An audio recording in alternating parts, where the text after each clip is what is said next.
Hello students, तो कैसे हैं आप सभी। I hope you all are doing fine and having a great day.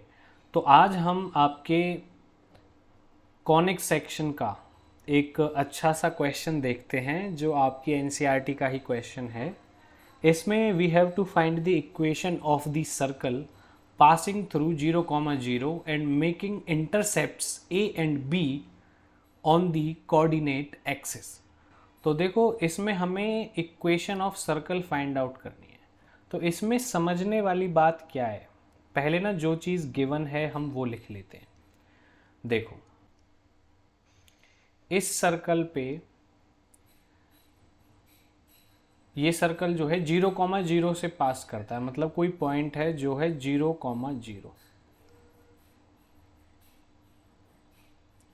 और वो इक्वल इंटरसेप्ट्स बनाता है। एक्स एक्सिस पर ए इंटरसेप्ट बनाता है, बी इंटरसेप्ट बनाता है वाई एक्सिस पर, और इस पॉइंट से पास होके जाता है। तो अगर मैं इसकी लाइन ड्रॉ करूं तो कुछ इस तरह से लाइन ड्रॉ हो जाएगी।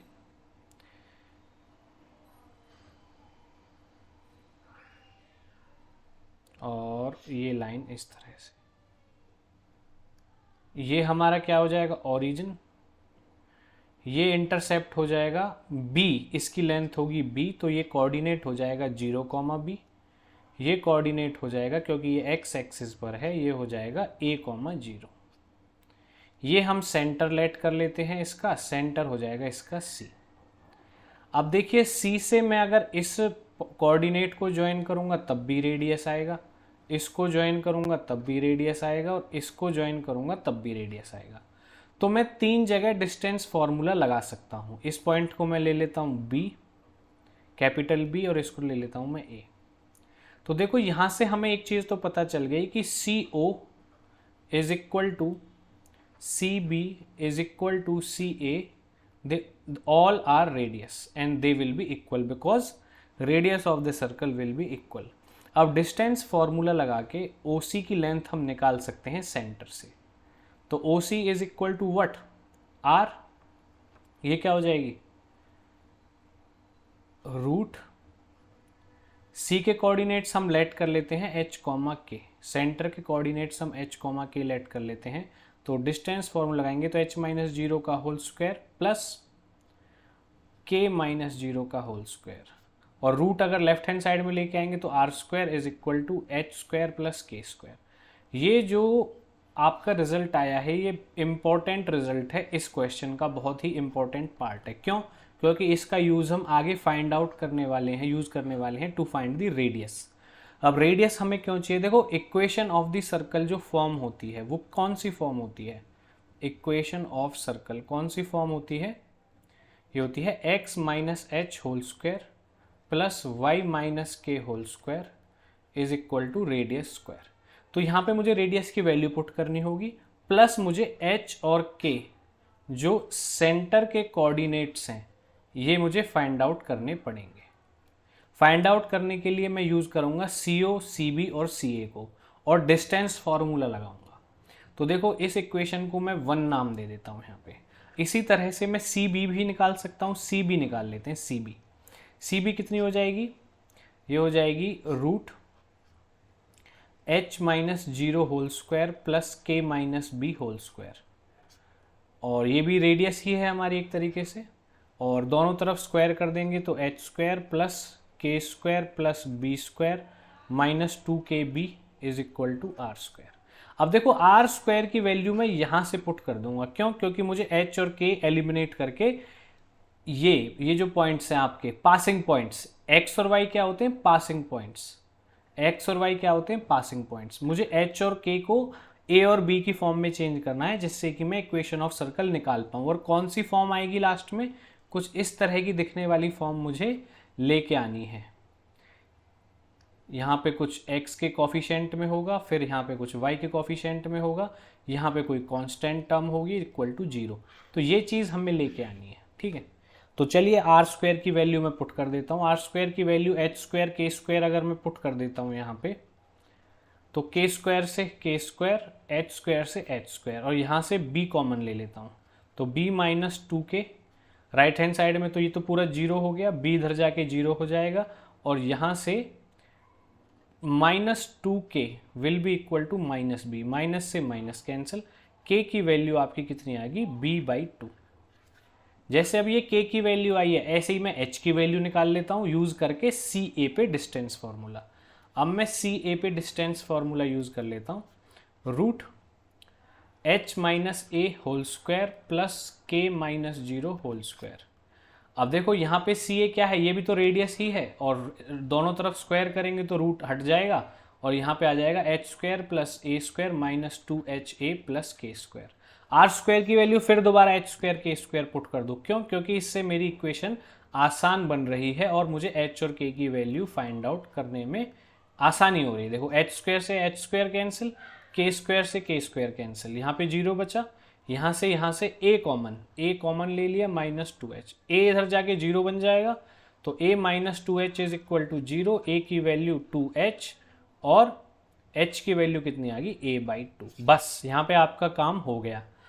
h और k जो ये कोऑर्डिनेट्स थे, इनकी वैल्यू आ गई आपकी a/2 and b/2, a/2 b/2 ये आ गई। अब ये आ गई तो रेडियस भी फाइंड आउट कर सकते हैं। रेडियस क्या है? R square. तो आर स्क्वायर क्या हो जाएगा? आर स्क्वायर किसके इक्वल था? यहाँ पे देखो एच स्क्वायर के स्क्वायर के इक्वल था। एच की वैल्यू a/2 का होल स्क्वायर, के की वैल्यू b/2 का होल स्क्वायर। तो आर स्क्वायर की वैल्यू डायरेक्ट पुट करी जा सकती है, a²/4 b²/4। क्लियर होगी बात?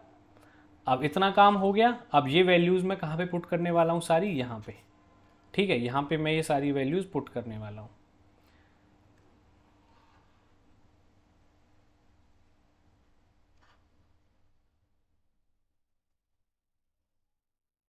चलिए अब देखो x क्या होता है? Passing point. पासिंग पॉइंट्स तो बहुत सारे हो सकते हैं, इसलिए मैं x और y ही लूंगा उनको। ठीक है, तो अब मैं वैल्यू पुट करके करता हूँ। x की वैल्यू x ही रखूंगा। h की वैल्यू कितनी है? h की वैल्यू मैंने निकाली है a/2, x minus a/2 whole square plus y minus k की value b/2 whole square is equal to R square. R क्या है? What is R? रेडियस। और रेडियस हमने कितनी निकाली थी अभी? रेडियस हमने अभी निकाली है a²/4 plus b²/4, a²/4 plus b²/4। चलिए ओपन कर देते हैं। यहाँ पे एलसीएम ले लेंगे अंदर। चलो मैं इसको एलसीएम ले लेता हूँ पहले यहाँ पे। तो यहाँ पे एलसीएम में आ जाएगा नीचे 2 का स्क्वायर 4, और यहाँ पे एक काम करते हैं, पहले इसका एलसीएम ले लेते हैं, बाद में स्क्वायर कर लेंगे। तो 2x minus a square plus 2y minus b 2 square is equal to a² b² और यहाँ पे नीचे 4। अब ओपन करूँगा, 4x square plus a² minus 4xa divided by 4। Actually यहाँ पे थोड़ा सा ये कंजेस्टेड हो रहा है, तो मैं इसको थोड़ा सा और करता हूँ, जगह बना लेते हैं थोड़ा। अब बनेगी जगह। अब करते हैं, देखो ये आ गया। अब इसको ओपन कर लेते हैं, प्लस में 4y² plus b² minus 4yb divided by 4, इतना काम हो गया, is equal to a² plus b²/4। 4 से 4 सब जगह से कैंसिल हो जाएगा। अब इसको आगे करते हैं। अब x², अब 4y², x² y² को मैं एक साथ लिख लेता हूँ। ये क्या है यहाँ पे? a² से ये a² कैंसिल हो जाएगा, b² से ये b² कैंसिल हो जाएगा। यहाँ पे कितना बचा? ये बचा -4xa और यहाँ पे बचा -4yb। क्लियर हो गई बात? और इधर क्या बचेगा? यहाँ पे तो कुछ नहीं बचा है ना, यहाँ पे बचा 0। अब देखो 4 सब जगह डिवाइड कर सकता हूँ मैं, 4 से डिवाइड कर देता हूँ सब जगह। तो x² plus y² minus xa minus yb is equal to 0। And this is the required equation of the circle which pass through the origin and cut intercepts A and B on coordinate axes x and y respectively। यही आपका क्या हो जाएगा? Answer. तो चलिए, मैं आशा करता हूँ कि आपको ये सॉल्यूशन पसंद आया होगा, और अगर आपको सॉल्यूशन पसंद आया, कॉन्सेप्ट समझ में आया तो प्लीज़ वीडियो को लाइक करें, चैनल को सब्सक्राइब करें। ठीक है, आप दोबारा वीडियो को पॉज करके पूरा सॉल्यूशन देख सकते हो। चलिए मिलते हैं आपसे नेक्स्ट क्लास में, तब तक के लिए बाय बाय, टेक केयर।